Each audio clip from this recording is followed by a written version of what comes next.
Muito boa noite, meus caros amigos e amigas que me acompanham pela live no sábado à noite.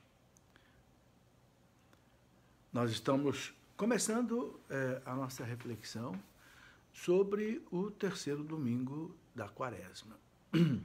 E nesse terceiro domingo da Quaresma, a igreja coloca para nós, mais uma vez, o tema da conversão. As leituras giram em torno da nossa conversão, que é algo assim complexo. Algo que depende de nós, mas também depende da graça de Deus. Ok? Então, analisando as leituras, né, da liturgia deste sábado e domingo, vamos aqui meditar. Pedindo a Deus a sua graça, pedindo a Deus a sua bênção, para que eu possa levar a vocês aquilo que realmente a igreja nos ensina. Eu sempre gosto de dizer que eu não tiro essa reflexão da minha cabeça. Não. Eu uso pelo menos 3 manuais, né, para preparar essa nossa live, que às vezes é demorada. Eu uso, né, um manual que explica toda a Bíblia, né, que é do Opus Dei, lá da Universidade de Navarra, chamado Comentário Bíblico, que analisa a Bíblia de ponta a ponta. Depois eu uso também um outro texto muito bom, que eu trouxe de Portugal, que explica as liturgias de todos os domingos do ano inteiro, né? E uso, evidentemente, a palavra de Deus, a Bíblia. E eu posso dizer a vocês o seguinte, que na preparação desta live, que eu gasto aí mais ou menos 1 hora, eu acho que aprendo mais do que vocês, porque preocupado ali em entender bem para poder expor, né?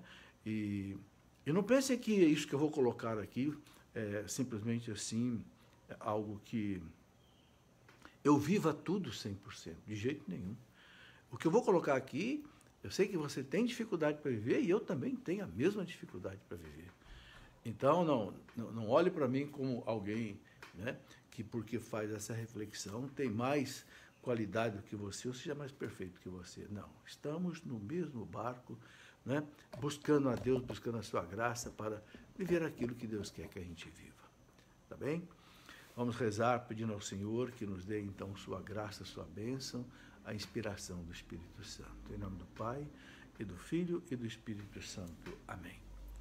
Vinde, Espírito Santo, enchei os corações dos vossos fiéis e acendei neles o fogo do vosso amor. Enviai, Senhor, o teu Santo Espírito, tudo será criado, renovareis a face da terra. Oremos, ó Deus, que instruíste os corações dos vossos fiéis com a luz do Espírito Santo. Fazei, Senhor, que nós apreciemos retamente todas as coisas, segundo o mesmo Espírito, e gozemos sempre, Senhor, da sua consolação, por Cristo nosso Senhor. Pedindo a Nossa Senhora, a nossa mãe, a nossa guia, a nossa intercessora, que nesse momento Nossa Senhora interceda por nós, para que a gente compreenda o que a igreja quer nos ensinar nesse terceiro domingo da Quaresma e nos ajude a viver o que a igreja pede para a gente viver. Ave Maria, cheia de graça, o Senhor é convosco. Bendita sois vós entre as mulheres, e bendito é o fruto do vosso ventre, Jesus. Santa Maria, Mãe de Deus, rogai por nós, pecadores, agora e na hora de nossa morte. Amém. Glória ao Pai, ao Filho e ao Espírito Santo, como era no princípio, agora e sempre. Amém. São José, rogai por nós. São Miguel Arcanjo, defendei-nos no combate. Em nome do Pai, do Filho e do Espírito Santo. Amém. Muito boa noite, meus amigos e minhas amigas que me acompanham. Boa noite aí, estou vendo aí a Leila, a Miriam, Ivoneide. Sejam bem-vindos à nossa conversa, muito boa noite. E, como eu disse no começo, o tema de hoje, né, cada domingo da Quaresma, a igreja coloca um tema. O tema de hoje é a conversão. E a conversão é algo que não é muito simples, não é? Viver como Deus quer, né, fazendo a vontade de Deus na nossa vida, né, não é algo assim tão simples, não. Nós precisamos da graça de Deus, precisamos também da nossa vontade, né? Bem, nós temos 3 leituras importantes. A primeira leitura, que é do livro do Êxodo, né? Aquela leitura em que Deus aparece para Moisés e chama Moisés para libertar o povo da terra prometida, levar o povo para a terra prometida, libertando do Egito. Veja, é uma leitura bastante profunda, que dá margem à interpretação de muitas coisas interessantes, como os santos padres da igreja colocaram, né? E que eu vou tentar colocar aqui alguma coisa também para nós. Ok? Depois nós temos aí o Salmo, né, responsorial, o Salmo de meditação, que ele faz a ligação entre a primeira leitura e o Evangelho. Então o Salmo diz, né, o Senhor é indulgente e favorável, ou seja, o Senhor facilita a nossa conversão. Ele é indulgente, ele é favorável, ele é paciente, mas ele cobra a nossa conversão, porque é a nossa conversão que o leva para ele, e ele é a nossa felicidade. Deus é a nossa felicidade. Sem conversão, não há felicidade. E depois, temos a leitura de São Paulo, primeira carta aos Coríntios, capítulo 10, a vida do povo com Moisés no deserto, que é uma lição também para nós. São Paulo vai falar disso. E depois temos o Evangelho, onde Jesus conta aquele episódio, né, daquelas pessoas que Pilatos mandou matar, porque Pilatos ele era cruel, né? Ele era romano, e qualquer rebelião que houvesse dos judeus contra os romanos, Pilato mandava matar mesmo. Era severíssimo nesse ponto, né? Bom, Jesus fala que isso não foi um castigo para aquele pessoal, né? E recomenda que, se a gente não se converter, a gente pode também se perder.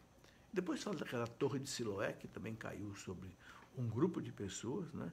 E Jesus reflete sobre isso e conta depois aquela história daquele agricultor, né, que o patrão mandou cortar aquela figueira que não dava fruto há 3 anos.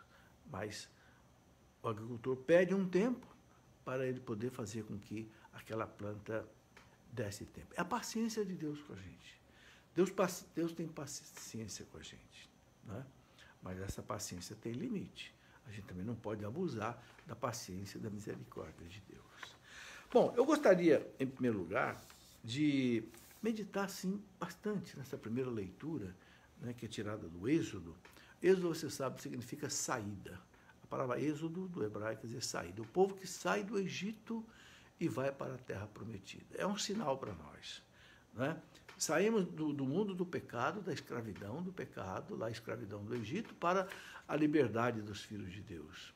A Páscoa, Cristo é a nossa Páscoa, né? Ele é que fez essa travessia, né, de cada um de nós para Deus, aquela travessia simbolizada pelo Mar Morto. Então o texto diz que Moisés apacentava, né, o rebanho do seu sogro, que se chamava Jetro, né? Moisés tinha casado com a filha de Jetro, né? Era um sacerdote de Madiã, né, dos madianitas, né? Não era judeu. Levou um dia o rebanho, né, para lá o Monte Horebe, aquele monte famoso, lá na península do Sinai, onde depois Deus vai revelar-se a Moisés, vai dar as tábuas da lei para Moisés, né? E ali apareceu um anjo, numa sarça, numa chama de fogo, né, no meio de uma sarça. O que significa isso? Bem, o anjo aí, a igreja diz que é o próprio Deus. Que o anjo ele é mensageiro de Deus. Muitas vezes essa teofania, essa manifestação de Deus aparece pelo anjo. Mas é o próprio Deus. Tanto é que vai conversar com Moisés como sendo o próprio Deus, né?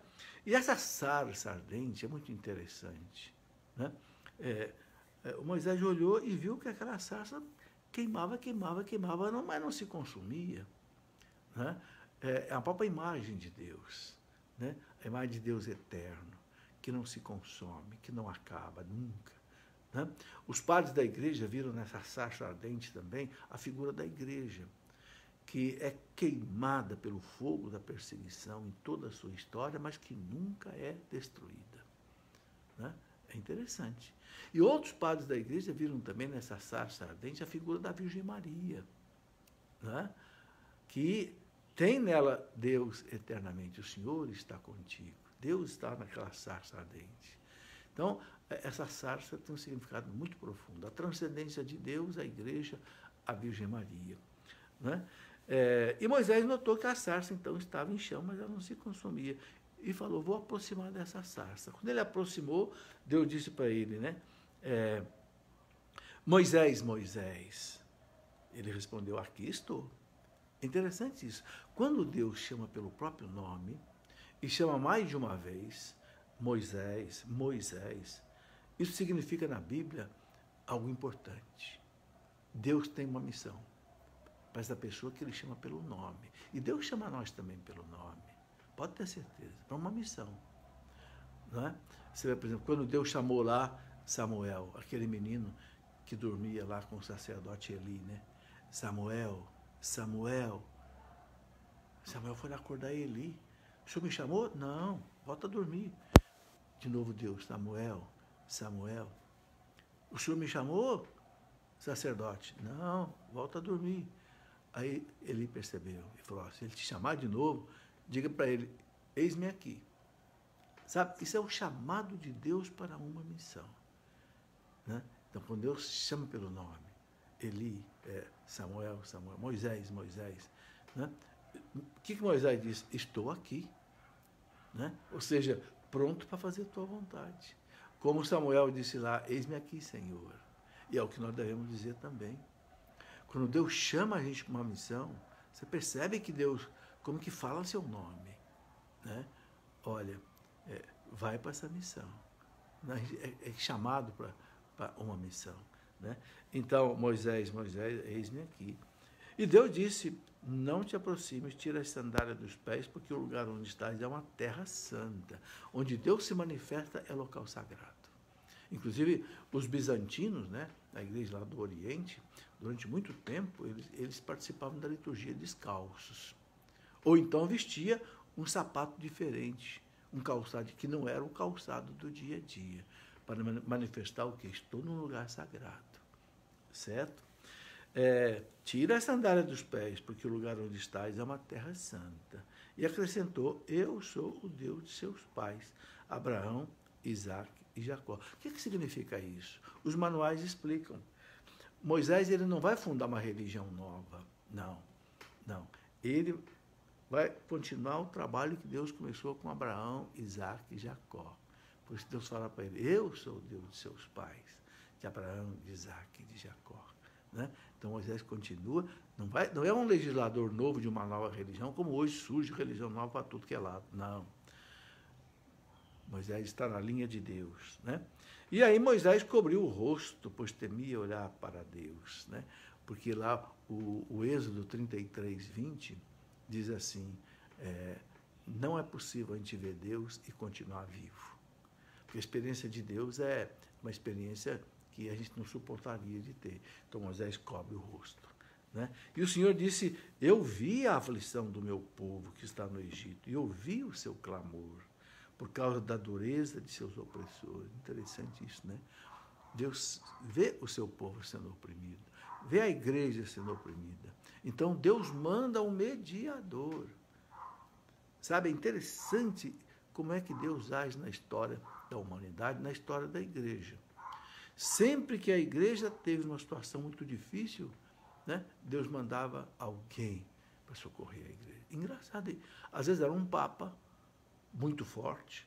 Por exemplo, quando nós tivemos aí o Papa Leão Magno, muito forte, enfrentou, né, Átila, rei dos hunos, que vinha para destruir Roma lá no ano 450, onde o imperador romano já tinha desaparecido, né, de medo. Né? Temos um São Gregório Magno que enfrenta, né, os bárbaros, vai converter os bárbaros. Temos aí um João Paulo II, né, que enfrentou o comunismo, derrubou o muro de Berlim, né, assistido, guiado por Nossa Senhora de Fátima. Então, Deus sempre usa mensageiros para fazer a sua obra. Esse é o sentido de chamar Moisés. E é engraçado que o mensageiro não é sempre a melhor pessoa. Claro que Deus pega uma pessoa que ele preparou para isso. Moisés foi preparado. Note que Moisés era judeu. Quando ele nasceu, o faraó tinha mandado que se matasse todos os meninos. Mas a mãe, né, de Moisés escondeu Moisés. mandou que a filha, a irmã, né, Maria, levasse ele lá no rio Nilo, dentro de um cesto, né, impermeabilizado com betume, e colocasse no rio ali, porque a filha do faraó ia ali sempre tomar banho. E ela encontrou ali o menino e criou o menino, né, lá na corte do faraó. Olha que interessante, né? Moisés foi criado na corte do faraó, porque depois ele vai lá conversar com o faraó para libertar o povo do Egito. Então veja como é que Deus preparou Moisés. Depois Moisés foge dali, eles matam um egípcio, né? E depois ele ficou com medo, porque um outro judeu percebeu, então ele foge lá para Madiã, onde ele vai encontrar lá a família de Jetro, e vai casar com Séfora, né? A filha de Jetro. Interessante até como é que Deus usa também até os nossos erros, gente. Por que Moisés deixou ali a corte do faraó e foi para o deserto lá em Madiã?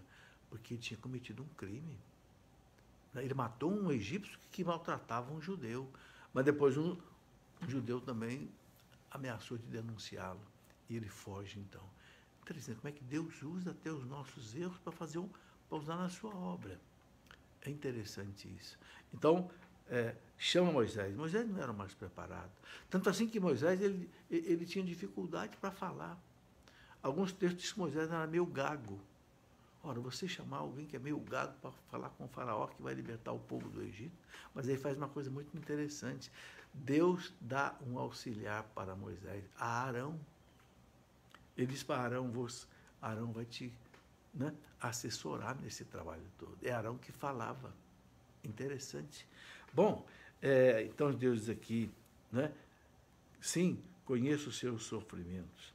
Desci para libertá-los das mãos dos egípcios e fazê-los sair daquele país para uma terra boa, espaçosa, uma terra onde corre leite e mel. Por que essa simbologia da terra prometida onde corre leite e mel? Porque no deserto, os principais alimentos é o leite e o mel. O leite, principalmente das cabras, e o mel, que eles encontram muito mel de abelha nas montanhas, nas rochas, etc.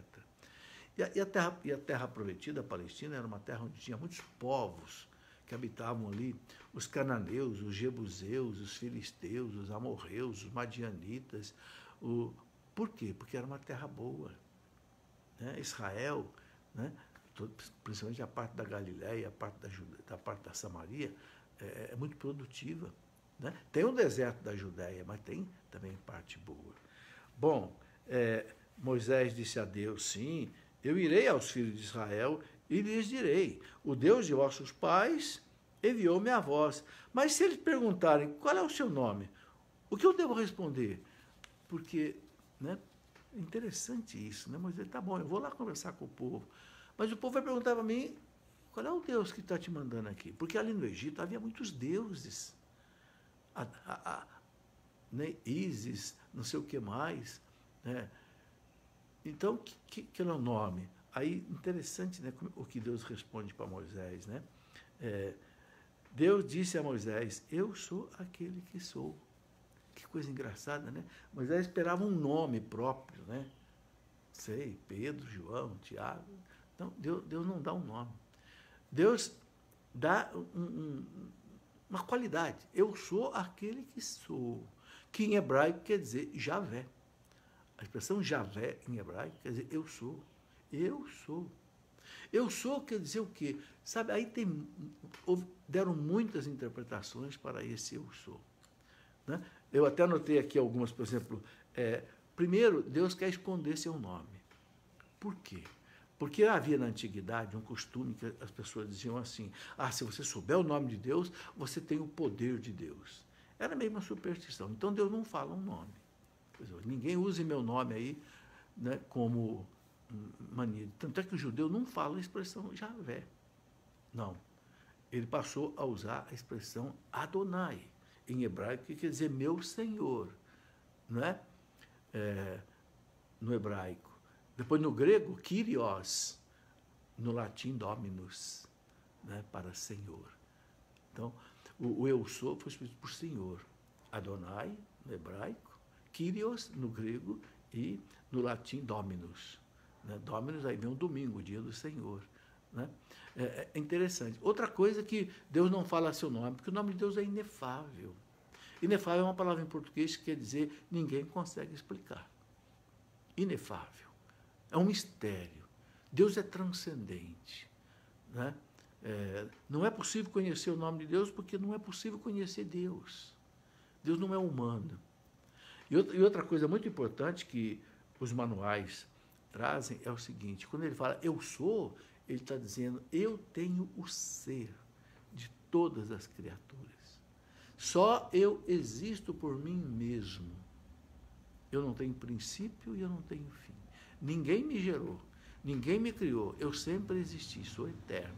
E tudo que existe fora do nada foi eu que criei. Eu dou ser às criaturas. Uma planta existe, cresce porque eu coloco ali o ser. Eu estou vivo agora falando com vocês porque Deus coloca o ser humano vivo em mim. Entende? Então, eu sou aquele que sou. É interessante que quando os judeus, né, apertaram Jesus, Jesus falou, antes que Abraão existisse, eu sou. O que Jesus está dizendo? Javé, eu sou Deus. Aí você vê que os judeus pegaram em pedra para, né, lapidá-lo. Por quê? Porque, segundo a lei judaica, aquele que se fizesse Deus tinha que ser morto apedrejado. Foi o que já aconteceu com Jesus. Não foi morto apedrejado porque os judeus não podiam matar ninguém. Estavam debaixo do jugo romano, então entregaram para os romanos matá-lo na cruz. Mas por quê? Porque Jesus se apresentou como Deus. Pilatos perguntou, tu és rei? Tu o disseste, eu sou. Sou rei dos judeus. Mas não vim, Pilatos. Não vim para este mundo. Meu reino não é deste mundo. Fica tranquilo, não vou te derrubar, não. Tanto é que Pilatos não tinha medo de Jesus. Ele queria soltar Jesus. Aqueles fariseus, doutores da lei e sacerdotes, que instigaram o povo contra... E até colocaram medo em Pilatos. Se você soltar ele, nós vamos denunciar você lá para os romanos, porque ele é um motinador, ele joga o povo contra o Império Romano. Mentira, Jesus não fazia nada disso. Jesus nunca foi um revolucionário de Nazaré, disse o Papa João Paulo II. A revolução de Jesus era uma revolução contra o pecado, não era uma revolução contra o Império Romano. Mas, bem, continuando aqui a nossa reflexão, né? Deus então disse para Moisés, né? Eu sou aquele que sou. E acrescentou, assim responderás aos filhos de Israel. Eu sou, enviou-me a vós. Javé enviou-me a vós. Eu sou. Engraçado que o povo não sabia também esse nome. Né? O povo chamava Deus de Senhor, Adonai. Aí entra a palavra Javé. E o judeu entendeu tão bem a profundidade dessa palavra que ele não pronuncia essa palavra. Inclusive, não sei se todos sabem, o Papa Bento XVI, quando era Papa, né, ele publicou um decreto dizendo que na liturgia nós não devemos pronunciar a palavra Javé, inclusive por respeito aos judeus. Né, porque eles entendem que... Agora, eu vejo de vez em quando o povo cantar uma música que fala Javé, Javé, não pode cantar. É uma determinação que não foi revogada pelo Papa Francisco de não usar na liturgia a palavra Javé. Até por respeito também aos judeus. Bom, eu sou, enviou-me a vós. Deus disse ainda a Moisés, assim dirás aos filhos de Israel, o Senhor, o Deus de vossos pais, o Deus de Abraão, de Isaac e de Jacó, enviou-me a vós. Não é um outro Deus, não é uma outra religião que eu estou criando, não. Né? Este é o meu nome para sempre. Este é o meu nome para sempre. Deus disse para Moisés. E assim serei lembrado de geração em geração. Ou seja, eu sou aquele que eu sou. Quando a igreja define, né, Deus explica quem é Deus, né, ele fala, Deus é eterno. Não tem princípio e não tem fim. Aquela sarça ardente que não queima. Aquele que tem o ser. Bom, outras coisas que a gente pode enxergar nesse texto, nesse episódio aqui, tem muitas coisas, os manuais falam muitas coisas. A gente pode encontrar naquela sarça ardente que queima e não se consome, a misericórdia eterna de Deus. Deus é misericórdia eterna, né? Quer dizer, um Deus que não se cansa da gente. Depois, nessa teofania, né, a gente vê Deus manifestando a Moisés, mas, no fundo, Deus se manifesta a cada um de nós. A nossa conversão, o tema da liturgia é a conversão. Passa por esse chamado que Deus faz para cada um de nós, como ele fez para Moisés. Na medida que eu digo a Deus, eis-me aqui, Senhor, para essa tarefa que o Senhor está me chamando, né? A gente está se convertendo. Porque sabe qual é o grande inimigo da conversão nossa, meus irmãos? É o comodismo. O comodismo. A gente quer ficar de braço cruzado. Vou na minha missa do domingo e pronto. Faço a minha comunhão e pronto. Não, Jesus quer mais. Ele fala para nós assim, né? Brilhe a vossa luz diante dos homens, para que, vendo as vossas boas obras, né, glorifique o Pai que está no céu. Jesus fala lá, eu até anotei essa passagem aqui de São Lucas, né, aqui em Lucas 12:48, Jesus diz assim, a quem muito foi dado, muito será pedido. A quem muito foi dado, muito será pedido. Essa é uma preocupação que eu tenho muito comigo. Eu recebi muito a vida inteira. Tive pais maravilhosos. Estudei num colégio salesiano maravilhoso, com padres maravilhosos, que me formaram muito bem. Um pai e uma mãe que rezavam o texto todo dia. Não é? Depois, com 20 anos de idade, conheci o Padre Jonas a Bíblia. Até hoje trabalho com o Padre Jonas a Bíblia. Quanto privilégio! Quanto Deus me deu! Eu tenho que fazer isso frutificar. A quem muito foi dado, muito será pedido. Então, nós não podemos ser comodistas. Não, Deus precisa dos nossos braços. Deus precisa da nossa boca para consolar, exortar, corrigir. Não podemos enterrar os nossos talentos. Quanta gente boa que tem condição de trabalhar na igreja, ajudar nas pastorais, ajudar nos encontros de casais, em cursos de noivo, curso de batismo, pastoral da família, mas fica aí quieto em casa, né? Mesmo que as pessoas chamem, não posso, não quero. Sabe, eu percebo que um obstáculo à nossa conversão é o nosso egoísmo, o nosso comodismo. Não, o final de semana é meu, né? E não vou gastar meu final de semana com Deus, não, porque o final de semana é meu, todas as noites são minhas, né? Sabe? Deus, meus irmãos, é um Deus de paz, mas parece que não deixa ninguém em paz. Não deixa ninguém aí acomodado, ele quer ver todo mundo trabalhando, né? Porque, sabe, essa saída do povo judeu do Egito para a Palestina, Terra Santa, sabe, simboliza para nós, né, o quê? Simboliza para nós um caminho de conversão. Aquele trajeto, vocês sabem muito bem, dali do Egito até a Terra Prometida, a Palestina, podia demorar 15 dias, um mês.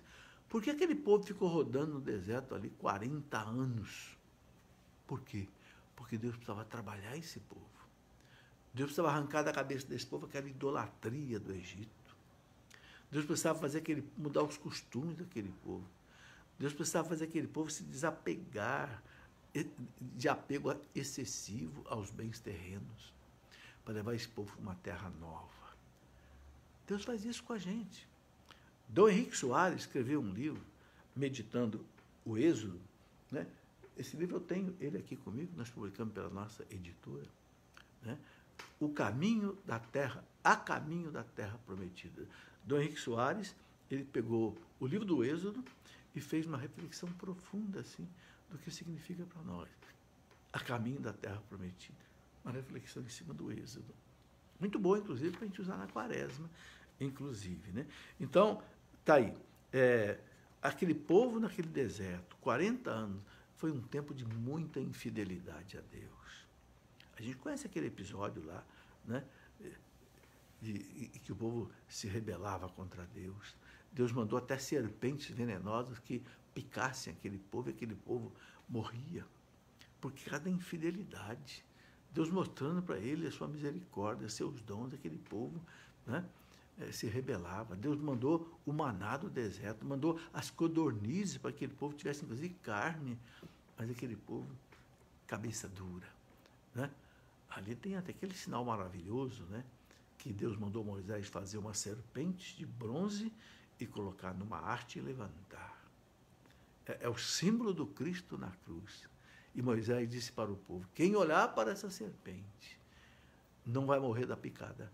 Eu olhar para a serpente enrolada na cruz, não vai morrer da picada da serpente venenosa. Né?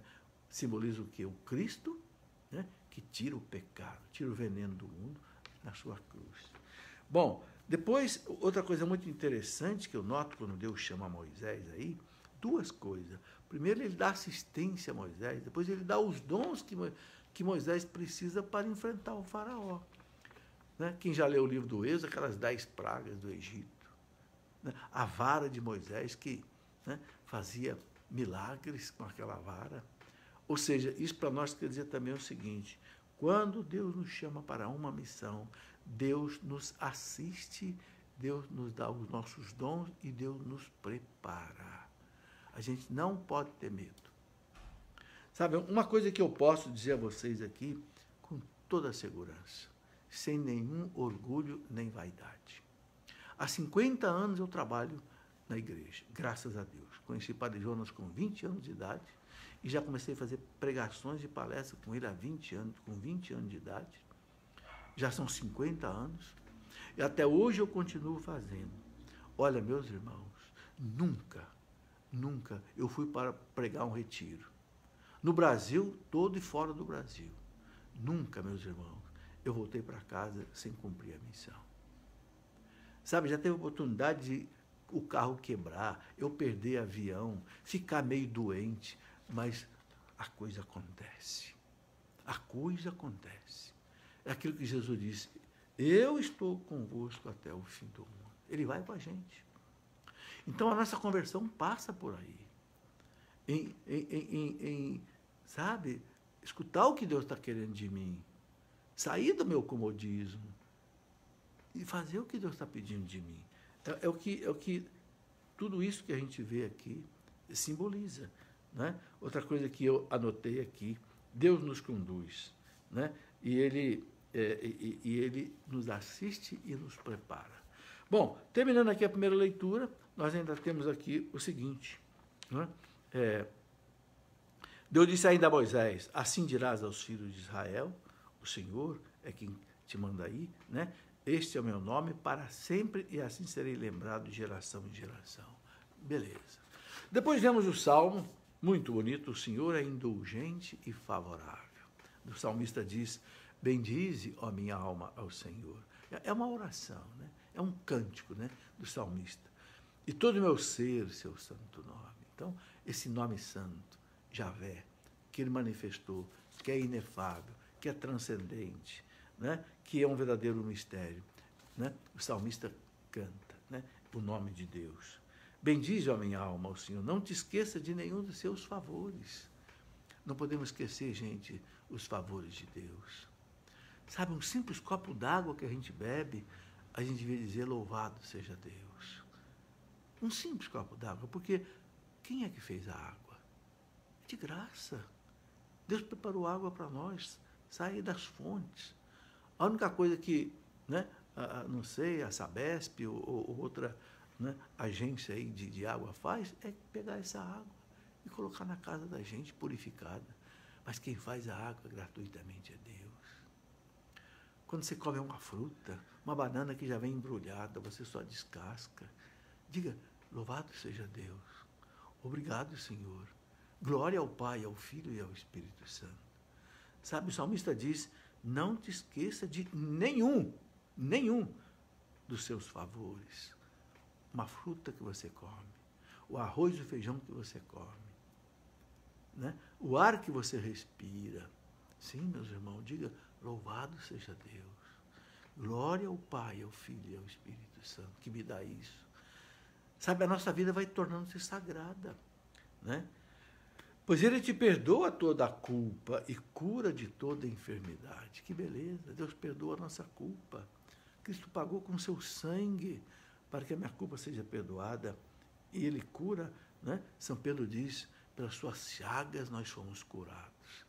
Curados não só fisicamente, mas principalmente da doença chamada pecado, né?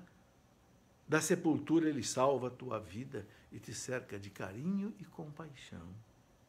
Não fica sempre repetindo as suas queixas, graças a Deus. Nem guarda eternamente o seu rancor. Deus não é raivoso, Deus não tem ira, é a justiça de Deus. Quando a Bíblia fala de ira de Deus, rancor de Deus, raiva de Deus, não. São palavras que expressam o quê? A justiça divina. Deus age pela justiça e pelo direito, né? Não nos trata como exigem nossas faltas, que bom. Não nos trata como exigem nossas faltas, nem nos pune em proporção a nossas culpas, graças a Deus. Não é? Se Deus fosse nos punir de acordo com as nossas culpas, meus irmãos, seria terrível. Olha que bonito, diz aqui o versículo 11. Quanto os céus por sobre a terra se elevam, tanto é grande o seu amor aos que o temem. Temer a Deus. Temer a Deus quer dizer amar a Deus, não é ter medo de Deus. Temer a Deus é amar a Deus, né? Quanto dista o nascente do poente, tanto afasta para longe os nossos crimes. Que beleza. Assim como o nascente está longe do poente, assim Deus afasta, né, para longe os nossos crimes. Temos que confiar em Deus. Somos miseráveis, somos pecadores, mas temos que confiar em Deus. E depois São Paulo coloca a leitura, né? A vida do povo com Moisés no deserto, né? Irmãos, não quero que ignoreis o seguinte: os nossos pais estiveram todos debaixo da nuvem. Esse debaixo da nuvem é o simbolismo de Deus, é a teofania. Deus se manifesta pela presença da nuvem. Todos passaram pelo mar, né, pela libertação. Todos foram batizados em Moisés, sob a nuvem e pelo mar. Batizados em que sentido? Mergulhados em Deus, né? Todos comeram do mesmo alimento espiritual e todos beberam da mesma bebida espiritual. De fato, né, bebiam de um rochedo espiritual que os acompanhava, e esse rochedo era Cristo. Que beleza! Cristo acompanhava já aquele povo no deserto. É o verbo, né? Porque o verbo, é pelo verbo que o Pai criou tudo, é pelo verbo que o Pai salva tudo, né? E São Paulo diz, então, que, né, esse rochedo espiritual, onde Moisés bateu com a vara, saiu água, né? Era o próprio Cristo. No entanto, a maior parte deles desagradou a Deus, pois morreram e ficaram no deserto. Aquilo que eu já falei aqui, a infidelidade do povo, né? Não podemos ser assim. Deus fica muito triste com a nossa infidelidade, a nossa desconfiança dele. Ah, Deus não está me ajudando. Ah, Deus não olha para mim. Ah, Deus não faz... Não. Meus irmãos, quando Deus permite que o sofrimento, a cruz, nos atinja, é para a nossa salvação, é para a nossa conversão. A gente não pode nunca se rebelar contra Deus, né? Esses fatos aconteceram, São Paulo fala, para servirem de exemplos para nós, a fim de que não desejamos coisas más, como fizeram aqueles no deserto. Não vamos agir que aquele povo infiel no deserto, não, né? Que ficava lá moriando contra Deus, reclamando de tudo. Não murmureis, diz São Paulo, não murmureis, como alguns deles murmuraram, e por isso foram mortos pelo anjo exterminador. Portanto, quem julga estar de pé, cuidado para não cair. Quem julga estar de pé, quem acha que não tem pecado, acha que cuidado. Quem julga estar de pé, cuidado para você não cair. Fica firme em Deus, busca o socorro em Deus. Bom, e por fim, eu quero meditar um pouquinho no Evangelho.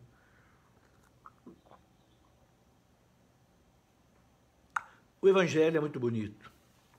O Evangelho é de São Lucas, no capítulo 13, versículo de 1 até 9. Né? Jesus fala da importância da gente se converter. como aquele povo no deserto, né? Então ele diz assim, naquele tempo vieram algumas pessoas trazendo notícias a Jesus a respeito dos galileus que Pilatos tinha matado, misturando seu sangue com o do sacrifício que ofereciam. Coisa terrível, né? Um grupo de galileus se rebelou contra o império, simplesmente Pilatos mandou matá-los, né, nos sacrifícios que eles faziam de vidas humanas. Terrível, né?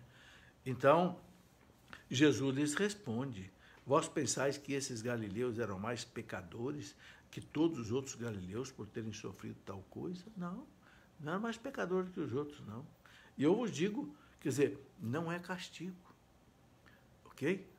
Deus não castiga sempre o pecador, não. São fatos da vida. Eles entraram naquela aventura de lutar contra o Império Romano e acabaram sofrendo esse castigo de Pilatos. Mas Jesus fala, não é um castigo assim de Deus, não.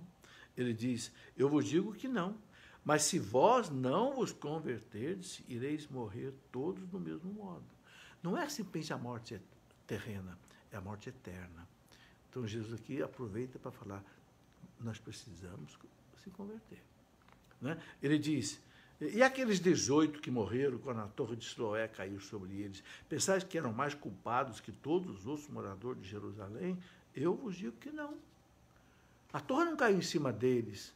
Aí não foi uma maldade de Pilatos, aí foi um acidente. Morreram. Né? Como esses tantos que morreram aqui em Brumadinho, esses tantos que morrem com queda de avião, né? Isso é um castigo de Deus? Não, é um fato de vida. Né? Deus estabeleceu a vida em cima de leis, e como essas leis não são observadas, obedecidas, acontecem as catástrofes, acontecem essas coisas. Né? Então, Jesus fala, pensais que eram mais culpados que todos os outros moradores de Jerusalém? Digo, não. Mas se não vos converterdes, ireis morrer do mesmo modo. Repara que 2 vezes Jesus fala isso. Mas se não se converterdes, ireis morrer do mesmo modo. E aí Jesus contou uma parábola. Bonito para mostrar a paciência de Deus. Ele quer que a gente se converta. Ele dá a graça e tem paciência. Então ele conta assim, né? Ele conta essa parábola. Um homem tinha uma figueira. Na Terra Santa dá figueira muito bonita, que dá uns figos maravilhosos. As figueiras lá são grandes. É uma terra propícia. Um homem tinha uma figueira plantada na sua vinha. Né? Foi até ela procurar figos e não encontrou. É uma frustração, né? Você plantar uma árvore, cuidar dela, ela não dá fruto. Então disse ao vinhateiro, né?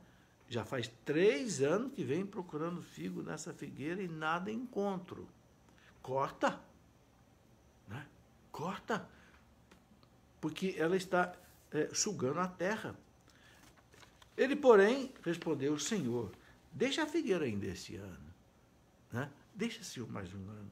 Né? Vou cavar em volta dela, colocar adubo. Pode ser que ele venha a dar fruto. Se não der, então tu a cortarás. O que significa isso, meus irmãos? A paciência de Deus. Né? Deus dá chance para a gente, mas essa chance não é ilimitada. Né? A gente tem que corresponder à graça de Deus. Né? Não basta, sabe, a gente só frequentar os sacramentos, ir à missa e tal. A gente precisa meditar.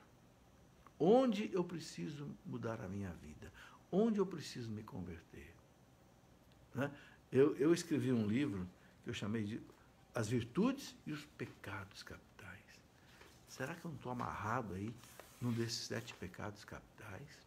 A soberba, né? Que tem um punhado de filhos, né? Orgulho, vaidade, arrogância, prepotência, exibicionismo, amor próprio. Será que eu não estou preso no egoísmo, na ganância, no apego aos bens terrenos exagerados? Sabe, eu estou falando para você, estou falando para mim. Não pense que eu estou acusando você, não. Talvez eu esteja acusando mais a mim do que a você. Eu estou aqui refletindo com você. Entendeu? Será que eu não estou aí no pecado da sensualidade? Será que eu não estou aí no pecado da gula? Né? São Paulo fala, para alguns, o Deus é o ventre, só pensa em comer, beber, né? Se divertir. Será que eu não estou amarrado pela ira, pela raiva, pelo ódio, pela inveja, desejando mal para os outros, pela maledicência? Sabe, nós precisamos examinar. A gente só se converte examinando. Sabe por quê? Quem nos converte é o Espírito Santo. Ele é o nosso santificador. Como é que o Espírito Santo faz? Ele vai mostrando para a gente, para e passo, pedagogicamente, o que está errado na nossa vida. E Deus dá a graça para eu remover esse pecado da minha vida com a confissão sincera, honesta, né? Com propósito, não pecar com arrependimento. Sabe? Tem um livro maravilhoso que se chama Dom de Si, né? Joseph Chivers. Dom de Si. Ele fala assim, é Deus que nos converte. É Deus que nos conduz para a conversão. O que nós temos que fazer é se entregar nas mãos de Deus. Aceitar a vontade de Deus. Sabe, meus irmãos, e muitas vezes Deus nos leva à conversão pelo sofrimento. Eu gostaria, né, de pegar um texto aqui da carta de São Paulo, ou melhor, a carta aos Hebreus, né? Capítulo 12 da carta aos Hebreus, fala como é que Deus nos leva à conversão. Né? Hebreus 12, a partir do versículo 4, né? Ele diz assim, ainda não tendes resistido até o sangue na luta contra o pecado. Olha que coisa pesada. A gente tem que resistir até o sangue na luta contra o pecado, porque é o pecado que nos leva à perdição. Né? Estais esquecidos da palavra de animação que vos é dirigida como a filhos. Aí ele cita aqui Provérbio 3,11. Filho meu, não desprezes a correção do Senhor. Não desanimes quando repreendido por ele, pois o Senhor corrige a quem ama e castiga todo aquele que reconhece por seu filho. Olha, que isso aqui está lá nos Provérbios. Provérbio 3,11 que a carta de Hebreus cita. O Senhor corrige a quem ama. Você não corrige seu filho? Claro que você corrige. Se você não corrige seu filho, você não é um bom pai, não é uma boa mãe. Né? Deus também. Deus corrige a gente, porque ele, olha o que ele diz aqui. Né? O Senhor corrige a quem ama. É porque ele ama. Você corrige seu filho porque você ama seu filho. Deus nos corrige pela cruz, pelo sofrimento, porque Deus nos ama. Deus está nos tirando do caminho errado. Sabe, meus irmãos, quando a gente sofre, a gente tem que perguntar para Deus, por que eu estou sofrendo? Por que o Senhor está permitindo eu passar por essa provação, por esse sofrimento, por essa angústia? Por que, Senhor? Não se assuste, não, se no tempo da quaresma, que é um tempo especial de conversão, eis o dia da salvação. Né? São Paulo diz, não se assuste, não, se no tempo de quaresma, Deus te põe à prova. Deus mostra a cruz para você mais de perto. Porque olha o que diz aqui o texto. Estáis sendo provados para a vossa correção. É Deus que vos trata como filhos. Ele fala assim, ora, qual é o filho a quem seu pai não corrige? Qual é o filho que o pai não corrige? Mas se permanecesse sem a correção, que é comum a todos, seria bastardos e não filhos legítimos. Olha que interessante. Deus dizendo, eu te corrijo porque você é meu filho legítimo. Você não é um bastardo. O que é o bastardo? O bastardo é o filho da outra. Filho daquela que não é sua esposa. Esse você não corrige muito, não. Mas o seu filho você corrige. Olha que coisa bonita, Deus está dizendo, eu corrijo você, porque você é meu filho, legítimo, que eu amo você, porque eu quero você ir para mim e você ir para o céu. Então, se eu deixo a cruz cruzar o teu caminho, a cruz da doença, a cruz, não sei, dos aborrecimentos, das acusações, eu estou te mostrando uma correção. Né? Ele coloca aqui, aliás, temos na terra nossos pais que nos corrigem, e, no entanto, os olhamos com respeito. Com quanto mais razão nos havemos de submeter ao Pai de nossas almas, o qual nos dará a vida. Os primeiros pais nos educaram por pouco tempo, segundo a sua própria conveniência, ao passo que Deus o faz para o nosso bem, para nos comunicar a sua santidade. Olha que coisa bonita. Ele está dizendo que Deus nos corrige para nos comunicar a sua santidade, porque sem a santidade ninguém vai para o céu. Ninguém vai para o céu. Se a gente tem que passar pelo purgatório, aquele estado de purificação da alma, é para chegar à santidade, porque sem santidade ninguém chega ao céu. Aqui, no versículo 14, né, do mesmo capítulo 12, está escrito aqui: procurai a paz com todos e, ao mesmo tempo, a santidade, sem a qual ninguém pode ver o Senhor. Está vendo? Hebreus 12, 14. Procurai a paz com os outros e a santidade, sem a qual ninguém pode ver o Senhor. Meus irmãos, é duro sofrer. Eu não gosto de sofrer, você também não gosta de sofrer, mas quando a gente estiver sofrendo, às vezes noites em claro, né? Preocupado com isso, preocupado com aquilo, ponha o joelho no chão, reze, abra o salmo, reze os salmos, reze outras orações, reze o terço, reze a ladainha de Nossa Senhora, reze, né, o ofício das horas, reze o que você sabe e pergunte: Senhor, o que o Senhor está fazendo na minha vida? O que o Senhor quer corrigir na minha vida? Qual é o aspecto de conversão que o Senhor está pedindo para eu mudar? Entende? É no dinheiro? É no sexo? É no orgulho? É no egoísmo? É na ira? É no ódio? É no apego aos bens desse mundo? Onde, Senhor, o Senhor está me tocando? Né? São Paulo diz assim: tudo concorre para o bem daqueles que amam a Deus. Romanos 8, 28. Tudo concorre para o bem daqueles que amam a Deus. São Paulo fala: em todas as circunstâncias, dai graças a Deus, porque esta é a vontade de Deus a vosso respeito em Cristo Jesus. 1 Tessalonicenses 5,17. Ninguém gosta de sofrer, meus irmãos, mas sabe, a gente se converte profundamente quando a gente encara o sofrimento na fé.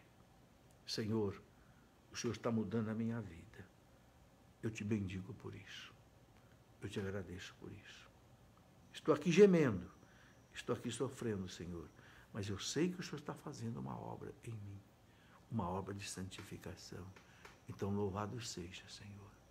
Louvado seja não pela dor em si, pelo sofrimento em si, não, mas louvado seja, Senhor, pelo fruto de santificação que o Senhor vai tirar disso. Porque sabe, meus irmãos, quando o sofrimento entrou na história do homem por causa do pecado, o que Deus fez? Deus transformou o sofrimento em matéria-prima de salvação. O sofrimento entrou no mundo por causa do pecado. O que eu vou fazer com o sofrimento que entrou no mundo? Já sei, vou usar o sofrimento como um remédio, matéria-prima de salvação. Né? Por isso que São Paulo fala na carta aos Romanos: as tribulações dessa vida não têm proporção com a glória eterna que vai se manifestar em nós. São Paulo fala: é pouco o que nós vamos sofrer aqui, por aquilo que vai se manifestar de glória em nós na eternidade. Sabe, meus irmãos, essa é a nossa fé. E é este o recado da igreja para nós neste domingo da Quaresma: buscar a conversão. E lembrando que Deus é que proporciona a nossa conversão, o dom de si. O que você tem que fazer é se entregar nas mãos de Deus. Aceite aquilo que te acontecer, diz o Eclesiástico 2, porque é no cadinho da provação que a gente é purificado. Assim como o ouro, ele fala, assim como o ouro é purificado no fogo, nas provações nós somos purificados dos nossos males. Amém? Vamos pedir ao Senhor essa graça. Né? Vamos concluir essa reflexão dizendo: Senhor Jesus, tem misericórdia de nós. O Senhor conhece a nossa miséria, o Senhor conhece a nossa fraqueza. Vem, Senhor, em auxílio da nossa fraqueza. Como diz a liturgia das horas: vinde, Senhor, em meu auxílio, socorrei-me sem demora. Né? Diga aí no seu coração: vinde, Senhor, em meu auxílio, socorrei-me sem demora. Toda a liturgia das horas, de todas as horas, começa com essa oração: vinde, Senhor, em meu auxílio, socorrei-me sem demora. Eu gosto muito da imagem de Nossa Senhora Nossa Senhora do Perpétuo Socorro, né? Eu gosto de olhar para a imagem de Nossa Senhora do Perpétuo Socorro e dizer, né? Senhora do Perpétuo Socorro, socorrei-me na minha perpétua miséria. Você pode dizer isso a Nossa Senhora no final dessa reflexão. Senhora do Perpétuo Socorro, né? Socorrei-me na minha perpétua miséria. Senhora das dores, né? Que esteve ali aos pés da cruz de Jesus, socorrei-me nas minhas dores. Nossa Senhora da Piedade, né? Que recebeu Jesus nos seus braços, tenha piedade de nós, tenha compaixão de nós, que nós possamos responder à graça de Deus com coragem, sem preguiça, né? Com zelo apostólico, Senhor. Dá-nos, Senhor, esta graça. Glória ao Pai, ao Filho e ao Espírito Santo, como era no princípio, agora e sempre. Amém. Muito obrigado, meus irmãos que me acompanharam até agora. Não pense que eu quis te acusar de alguma coisa, não. Não.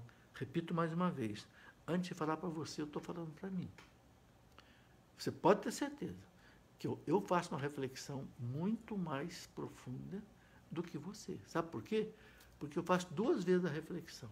Eu faço a primeira vez quando eu preparo essa live e depois faço uma segunda vez quando eu faço essa live.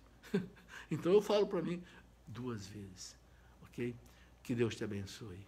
Que Deus te guarde. Que você tenha um santo domingo. Amém.